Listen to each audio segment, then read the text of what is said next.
बिस्मिल्लाहिर्रहमानिर्रहीम। अस्सलामुअलैकुम वरहमतुल्लाहि वबरकातुहू। अल्ताफ़ गौहर ब्यूरोक्रेट थे, सहाफ़ी थे और दानिश्वर भी थे। मैं रोज़ उनके पास जाता था और उनकी गुफ्तगू से लुत्फ़ उठाता था। मैंने एक दिन उनसे पूछा, सर आप लोग जहाँ दीदा पढ़े लिखे, अक्लमंद और तजर्बाकार थे। आपके सामने 1971 में मुल्क टूट गया, लेकिन आप लोग उसे बचा नहीं सके। आपको चाहिए था आप सियासतदानों को भी समझाते, अदलिया के पाँव भी पकड़ लेते और फ़ौज को भी आइन के दायरे में ले आते। आप लोगों ने ऐसा क्यों नहीं किया? गौहर साहब उदासी में अपने लंबे बालों में हाथ फेरने लगे। वो बड़ी देर तक उंगलियों से कंघी करते रहे और फिर नरम आवाज़ में बोले, जावेद, हमारी मत मारी गई थी। हम बौखला गए थे, कंफ्यूज हो गए थे, और जब हमारी आंख खुली तो आधा मुल्क हमारे हाथ से जा चुका था। वो रुके, मज़ीद चंद मिनट कंघी की और फिर बोले, बेटा ये याद रखो, जब इंसान की मत मारी जाती है तो वो देख रहा होता है लेकिन उसे नज़र नहीं आ रहा होता। वो सुन भी रहा होता है लेकिन उसे सुनाई भी नहीं दे रहा होता। और वो समझ तो रहा होता है लेकिन उसकी समझ जाती रहती है। और हमारे साथ 1971 में यही हुआ था। अल्ताफ़ गौहर दुनिया में नहीं रहे, लेकिन आज मुल्क में 1971 जैसी सूरत हाल नज़र आ रही है। यूँ महसूस होता है पूरी रियासत की मत मारी गई है। हम एक ऐसा जहाज़ बन चुके हैं जो तेज़ी से नीचे गिर रहा है, लेकिन कोई पायलट उसे बचाने के लिए तैयार नहीं। हम सब कन्फ्यूजन में हैं और एक दूसरे की तरफ देख रहे हैं। मुल्क में खौफनाक आइनी बहरान है, लेकिन कोई अदारा इस बहरान से निपटने के लिए तैयार ही नहीं। ये सब अपनी अपनी गर्दन बचाने में मसरूफ़ हैं, जबकि ये लोग अच्छी तरह जानते हैं अगर जहाज़ गिर गया तो सिर्फ मुसाफिर नहीं मरेंगे, हम भी उनके साथ ही मारे जाएंगे। मगर ये इसके बावजूद आंखें नहीं खोल रहे।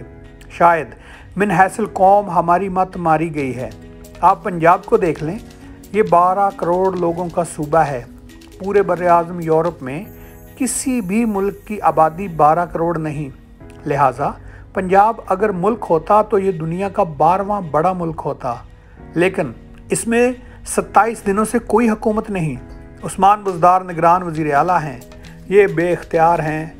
हमज़ा शहबाज असम्बली में मार कुटाई के बाद वज़ीर आला बन चुके हैं, लेकिन गवर्नर इनसे हल्फ नहीं ले रहे। वफाकी हुकूमत ने सदर को गवर्नर हटाने की समरी भिजवा दी, लेकिन सदर ने चमकते दांतों के साथ गवर्नर को गवर्नर हाउस में बैठे रहने का हुक्म दे दिया। लिहाजा एक वज़ीर आला फारग होकर फिर रहा है और दूसरा मुंतखब होकर सड़कों पर गश्त कर रहा है। और यूं 27 दिनों से 12 करोड़ लोगों के सूबे में काबीना है और ना ही वज़ीर आला। और मजाल है किसी को शर्म आती हो। ऐसे हालात तो अफ्रीका के इंतहाई पसमानदा मुल्कों में भी नहीं होते। दूसरा, इमरान खान एक मरासले का झंडा उठाकर सड़कों पर फिर रहे हैं। कौमी सलामती कमेटी की 2 मीटिंग्स हो चुकी हैं। सफ़ीर असद मजीद को भी बुलाकर पूछा जा चुका है, लेकिन किसी जगह कोई साजिश, कोई धमकी नहीं निकली। मुल्क के मुक़्तदर तरीन अदारे और आला तरीन कमेटी 2 बार ये मामला क्लियर कर चुकी है, लेकिन इमरान खान नहीं मान रहे और ये कन्फ्यूजन में इजाफा किए जा रहे हैं। लेकिन उन्हें कोई रोक भी नहीं रहा। ये अगर जुडिशल कमीशन बनवाना चाहते हैं तो आप बना दें, अदालत फैसले की जिम्मेदारी ले ले और साथ ही ये अबूरी हुक्म जारी कर दे। कमीशन जब तक फैसला नहीं करता, कोई फरीक मीडिया, जलसे या सोशल मीडिया पर इस मौजू पर बात नहीं करेगा। ये मामला भी निबट जाएगा। मुल्क में कन्फ्यूजन की फ़िज़ा ख़त्म हो जाएगी और आखिर में कमीशन सबकी सुनकर फैसला कर दे। हम जानते हैं ये मामला पाकिस्तान की सारी सफारती और माशी चूल्हे हिला देगा, लेकिन हम इसके बावजूद इसे तूल दे रहे हैं। हम क्यों दे रहे हैं, मुझे इसकी समझ नहीं आ रही। शायद वाकई हमारी मत मारी गई है। आप मत का अंदाज़ा कर लीजिए। हम आज तक ये फ़ैसला नहीं कर सके मुल्क में हुक्मरानी किसकी होनी चाहिए। आइन सुप्रीम है, पार्लियामेंट सुप्रीम है, सुप्रीम कोर्ट सुप्रीम है, फ़ौज सुप्रीम है, या फिर लॉन्ग मार्च, धरने और सड़कें सुप्रीम हैं। हम आज तक ये तयन भी नहीं कर सके आप मेहरबानी फरमाकर एक ही बार ये फैसला क्यों नहीं कर देते? रियासत की असल ताकत किसके पास होगी? और मुल्क अगर पार्लियामेंट ने चलाना है तो फिर इसे चलाने दें। फैसले अगर आइन के तहत होंगे तो फिर आइन को बाप मान लें। अगर सुप्रीम कोर्ट का फैसला सुप्रीम होगा तो फिर सुप्रीम कोर्ट को माई बाप मान लें। और अगर मुल्क फ़ौज ने चलाना है तो फिर एक ही बार ये जिम्मेदारी फ़ौज को सौंप दें ताकि मुल्क में इस्तेहकाम तो आए। हमारे सामने चीन, ईरान, क्यूबा की मिसालें मौजूद हैं। क्यूबा में 1958 में इनकलाबी हुकूमत आई और ये लोग 64 बरसों से जैसे तैसे मुल्क चला रहे हैं और मुल्क चल भी रहा है। चीन ने 1949 में सोशलिज्म को अपना आइन और वन पार्टी सिस्टम को अपना सियासी निज़ाम बना लिया और ये आज मुआशी सुपर पावर है। ईरान में असल ताकत उलमाए दीन के हाथ में है और ये मुल्क जैसे तैसे चल रहा है। वहाँ किसी चीज़ की किल्लत नहीं, लेकिन हम 75 बरसों में मुल्क में किसी एक सुप्रीम अदारे का तयन भी नहीं कर सके। लिहाजा हम आज बंद गली में खड़े हैं, दाएं बाएं देख रहे हैं। क्या मुल्क इस तरह चल सकते हैं? ये 22 करोड़ लोगों का मुल्क है और उसे 75 बरस हो चुके हैं, लेकिन हम आज तक ये फैसला नहीं कर सके हमारी तवानाई की ज़रूरत कितनी है और हमने ये ज़रूरत कैसे पूरी करनी है। मुल्क में एक हफ्ते से ज़्यादा पेट्रोल नहीं होता। बिजली पैदा करने की सलाहियत 36,000 मेगावाट है। हम पैदा 18,000 मेगावाट कर रहे हैं और शॉर्टफॉल 7,000 मेगावाट है। ज़रूरी मुल्क होने के बावजूद गंदम हमें इंपोर्ट करनी पड़ती है। 70% दालें हम बाहर से मंगवाते हैं। हम जब तक कुकिंग ऑयल के लिए सोयाबीन, पाम, सूरजमुखी और कैनोला पैदा क्यों नहीं कर रहे?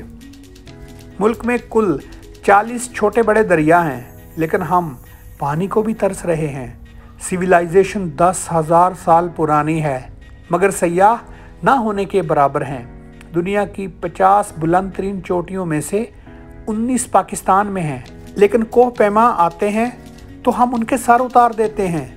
मुल्क को मोटरवेज़ और मेट्रोज़ की ज़रूरत है या नहीं, हम आज तक ये फ़ैसला नहीं कर सके। मुल्क का सियासी निज़ाम क्या होना चाहिए, हम आज तक ये फ़ैसला भी नहीं कर सके। इलेक्शन किसने करवाना है, ये भी तय नहीं हुआ। आर्मी चीफ का तयन कैसे होगा, ये फ़ैसला भी ताहाल नहीं हुआ। हमारे किस मुल्क के साथ कैसे ताल्लुकात होने चाहिए, हम आज तक ये भी फ़ैसला नहीं कर सके। मजहबी और कानूनी आज़ादी कहाँ तक होनी चाहिए और ये कहाँ पहुँचकर ख़त्म हो जाती है, ये भी तय नहीं हुआ। मौसीकी हलाल है या हराम है, तस्वीर होनी चाहिए या नहीं होनी चाहिए, मस्जिद रियासत ने बनानी है या लोगों ने, या लोग बनाकर इसमें तकरीरें शुरू कर देंगे, हमने ये फ़ैसला भी नहीं किया। करप्शन क्या है और इसकी सज़ा क्या होनी चाहिए, ये फ़ैसला भी नहीं हो सका। और सियासी जमातों के लिए फ़ॉरेन फंडिंग की गुंजाइश है या नहीं, ये तय होना भी अभी बाकी है। लिहाजा हम फिर इस मुल्क को मुल्क कैसे कहेंगे और ये कैसे चलेगा? मैं बार बार अर्ज़ कर रहा हूँ और मैं मरने तक अर्ज़ करता रहूँगा, आप मेहरबानी फरमाकर चंद बड़े फ़ैसले कर लें। आप कम अज़ कम 20 साल के लिए तरक्याती और मुआशी पॉलिसी तय कर दें। मुल्क में रहने और आने वाले दोनों को मालूम होना चाहिए 5 साल बाद टैक्स की शरह इतनी होगी ताकि कंपनियां और लोग प्लानिंग कर सकें और हम ये फ़ैसला भी कर लें हमने फ़लाँ साल तक इतने डैम्स, सड़कें, अस्पताल, स्कूल और यूनिवर्सिटियां बनानी हैं और ये जब शुरू होंगी तो ये वक्त पर ख़त्म होंगी और ब्यूरोक्रेसी और अदलिया दोनों अब उनके रास्ते में रुकावट नहीं बनेंगी। हमें कम अज़ कम खुराक के मामले में भी हर लिहाज से खुद कफ़ील होना चाहिए। हम जो भी खाएं अपना खाएं, खुराक बाहर से इंपोर्ट नहीं होनी चाहिए। पेट्रोल का इस्तेमाल भी कम से कम कर दें।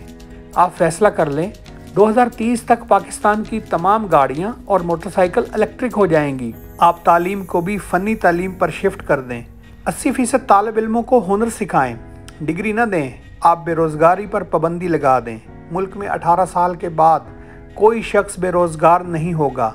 ये कुछ न कुछ ज़रूर कमाएगा और जो खिलाफ वर्जी करे उसे जेल में बंद करें या फिर किसी फैक्ट्री में ज़बरदस्ती भर्ती करवाएं और वो जब तक कोई हुनर नहीं सीख लेता वो जेल में रहे या मुफ्त काम करे।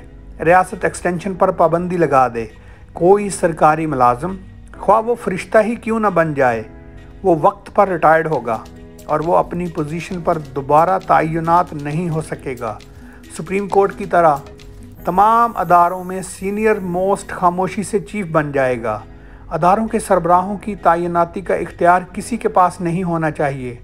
मुल्क को बिज़नेस के लिए खोल दें। मुल्क का कोई भी शहरी ऑनलाइन रजिस्ट्रेशन से कारोबार शुरू करे, कम से कम 5 लोगों को जॉब दे और रियासत उससे उसके फंड्स के बारे में नहीं पूछेगी। और खुदा का वास्ता है, एक ही बार अदालतों में ज़ेरे इल्तवा 21.5 लाख मुकदमों का फैसला कर दें। पूरा मुल्क मुकदमों में बंधा हुआ है। मुल्क में कोई भी मुकदमा 6 माह से ऊपर नहीं जाना चाहिए। खुदा का कहर, आधे मुल्क ने मुकदमे कर रखे हैं और आधे ये केस भुगत रहे हैं। काम किसने करना है? लिहाजा मेरी दरख्वास्त है, मुल्क को बड़े फैसलों की ज़रूरत है। मेहरबानी फरमाकर फ़ैसले करें, वरना श्रीलंका बनने के लिए तैयार हो जाएं। लोग वहाँ 1 लीटर पेट्रोल के लिए सारा दिन लाइन में खड़े रहते हैं और ये लोग भी 6 माह तक यही कहते थे, हम दिवालिया नहीं हो सकते। और ये आज कहाँ हैं? कानों को हाथ लगाएं और अगर अब भी तसल्ली नहीं हुई तो फिर अल्लामा ताहिर अल कादरी को भी ट्राई कर लें। बस अब यही बचे हैं, शायद ये आकर मुल्क में तेल के दरिया निकाल देंगे। शुक्रिया दोस्तों, हमारी वीडियो अच्छी लगी तो लाइक करें, चैनल को सब्सक्राइब करें। अस्सलामु अलैकुम वरहमतुल्लाहि वबरकातुहू।